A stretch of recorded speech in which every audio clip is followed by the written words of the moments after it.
بسم اللہ الرحمن الرحیم۔ السلام علیکم جی دوستو، آج ہم آپ کو حضرت یعقوب علیہ السلام کا واقعہ سناتے ہیں۔ حضرت یعقوب علیہ السلام کا حضرت اسحاق علیہ السلام کے بیٹے اور حضرت ابراہیم علیہ السلام کے پوتے تھے۔ آپ علیہ السلام کی بشارت اللہ رب العزت نے حضرت اسحاق علیہ السلام کی ولادت کے وقت ہی حضرت ابراہیم علیہ السلام کو سنا دی تھی۔ حضرت یعقوب علیہ السلام کا لقب اسرائیل، اللہ کا بندہ ہے، اور آپ علیہ السلام کی نسل سے وجود میں آنے والے لوگ بنی اسرائیل کی اولاد کہلائے۔ بنی اسرائیل میں اللہ تعالیٰ نے بہت سے نبی مبعوث فرمائے۔ حضرت یعقوب علیہ السلام اپنے والدین کی انتہائی فرما بردار اور ان کی خدمت میں مصروف رہتے تھے۔ ایک دن حضرت اسحاق علیہ السلام نے گوشت کھانے کی چاہت ظاہر کی۔ آپ علیہ السلام کے دونوں بیٹے اپنے والد محترم کی چاہت کو پورا کرنے کے لیے کوشش کرنے لگے۔ حضرت یعقوب علیہ السلام اپنے والد محترم کی چاہت کے مطابق انہیں اپنے بھائی ایس سے پہلے کھانا کھلانے میں کامیاب ہو گئے، جس پر حضرت اسحاق علیہ السلام خوش ہو کر ان کے حق میں یہ دعا فرمائی کہ وہ معزز بات والی قوموں کے سردار اور ان کے رزق اولاد میں خوب برکات ہوں گی۔ حضرت یعقوب علیہ السلام کے بھائی ایس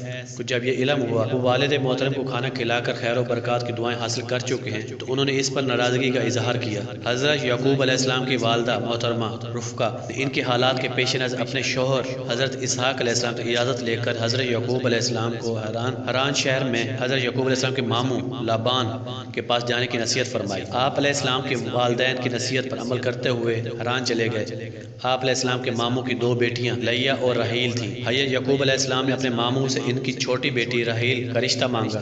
لابان نے کہا، اس نکاح کے حق مہر کے لیے آپ 7 سال تک میرے ہاں بکریاں چرائیں۔ جب مدت پوری ہو گئی تو لابان اپنی بڑی بیٹی لیا آپ علیہ السلام سے نکاح کر دیا اور لوگوں کو جمع کر کے کھانا کھلا دیا۔ آپ علیہ السلام نے منقوہ لیا کے ساتھ رات گزارنے کے بعد صبح اپنے ماموں سے کہا، میں نے تو آپ سے رحیل کا رشتہ مانگا تھا۔ انہوں نے جواب دیا، ہمارے ہاں یہ رواج نہیں کہ بڑی بیٹی سے پہلے چھوٹی کی شادی کر دیں۔ اگر تم رحیل سے نکاح کرنا چاہتے ہو تو مزید سال تک میری خدمت کرو، میں اس کا نکاح بھی تم سے کر دوں گا۔ لہٰذا آپ علیہ السلام مزید 7 سال تک ماموں کی خدمت کی تو انہوں نے وعدے کے مطابق آپ علیہ السلام کا نکاح رحیل سے کر دیا۔ لابان نے بطور خادمہ اپنی بڑی بیٹی لیا کو زلفی نامی لونڈی اور اپنی چھوٹی بیٹی رحیل کو بلہا نامی لونڈی دی۔ حضرت یعقوب علیہ السلام اپنے ماموں لابان کی دوسری بیٹی رحیل سے شادی کے بعد مزید 6 سال تک اپنے ماموں کی خدمت کرتے رہے۔ اللہ تعالیٰ نے آپ علیہ السلام کو پہلی بیوی لیا کے بطن سے 6 بیٹے اور 1 بیٹی عطا کی، روبیل، شمون، لادی، یہودا، اساخر، زابلون اور بیٹی دینا۔ آپ علیہ السلام کی دوسری بیوی رحیل کے ہاں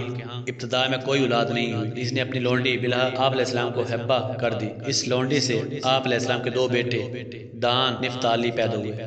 آپ علیہ السلام کی پہلی بیوی لیا نے بھی اپنی لونڈی زلفی آپ علیہ السلام کو ہبہ کر دی، اس سے بھی آپ علیہ السلام کے 2 بیٹے جاد، عشیر پیدا ہوئے۔ جب آپ علیہ السلام کی بیوی رحیل نے دیکھا کہ آپ علیہ السلام کی بیوی لونڈیوں سب سے اولاد پیدا ہو گئی ہے تو انہوں نے بھی اللہ تعالیٰ کے حضور گڑ گڑا کر اولاد کے لیے دعا مانگی۔ اللہ رب العزت نے انہیں بھی 2 بیٹے یوسف علیہ السلام اور بنیامین عطا فرمائے۔ بنیامین کی ولادت کے وقت ان کے والدہ محترمہ رحیل اللہ تعالیٰ کی پیاری ہو گئی۔ حضرت یعقوب علیہ السلام کی تمام اولاد حران کے علاقے میں رہائش کے دوران ہی پیدا ہوئے سوائے بنیامین کے۔ اپنے ماموں کے ہاں 20 سال گزارنے کے بعد آپ علیہ السلام بہت سے مال و دولت کے ساتھ واپس اپنے آبائی علاقہ جبرون میں تشریف لے آئے۔ حضرت یعقوب علیہ السلام حضرت اسحاق علیہ السلام کے چھوٹے بیٹے اور حضرت ابراہیم علیہ السلام کے نافرمان پوتے آپ علیہ السلام کے کنعان قبیلے سے تعلق رکھتے تھے۔ جب وہاں کے لوگوں نے اللہ تعالیٰ کی نافرمانیاں کرنا شروع کر دی تو اللہ تعالیٰ نے آپ علیہ السلام کو اپنے خاندان اور اہل کنعان کی رہنمائی کے لیے اپنا رسول بنا کر مبعوث فرمایا اور آپ علیہ السلام پر آسمانی صحیفے بھی نازل فرمائے۔ فرمان الہی ہے، ہم نے آپ صلی اللہ علیہ وسلم کی طرف اسی طرح وحی بھیجی جس طرح نوح علیہ السلام نے ان کے بعد والے پیغمبروں کی طرف بھیجی تھی، اور ہم نے ابراہیم،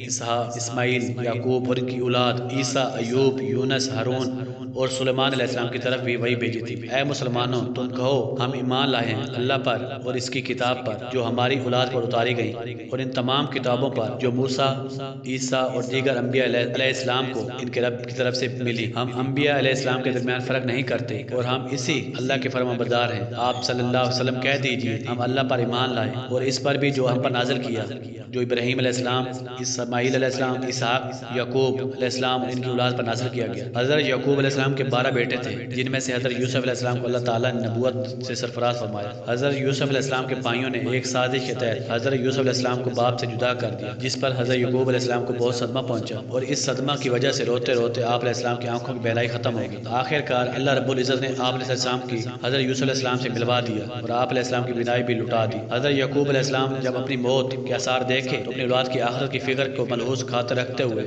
انہیں ایسی عمدہ نصیحت فرمائی کہ جسے پسند فرما فرماتے ہوئے اللہ تعالیٰ نے قرآن مجید میں ذکر فرمایا، فرمان الہی ہے، کیا تم لوگ اس وقت وہاں موجود تھے جب یعقوب علیہ السلام پر موت کا وقت آیا تو انہوں نے اپنے بیٹوں سے پوچھا میرے بعد تم کس کی عبادت کرو گے؟ انہوں نے جواب دیا ہم آپ کے اور آپ کے آبا و جداد ابراہیم، اسماعیل اور اسحاق کے معبود ایک اللہ کی عبادت کریں گے اور ہم اسی ایک اللہ کے فرمانبردار رہیں گے۔ حضرت یعقوب علیہ السلام مصر میں اپنے بیٹے حضرت یوسف علیہ السلام کے پاس رہائش پذیر تھے، وہیں آپ علیہ السلام کی وفات ہوئی۔ حضرت یوسف علیہ السلام نے اپنے والد محترم کو تجہیز و تکفین کا انتظام کیا اور آپ علیہ السلام کی میت آبائی وطن ہیبرون لے جا کر ایک غار میں دفن کی، جسے حضرت ابراہیم علیہ السلام نے افرون بن سیرہ حیشی سے خریدا تھا۔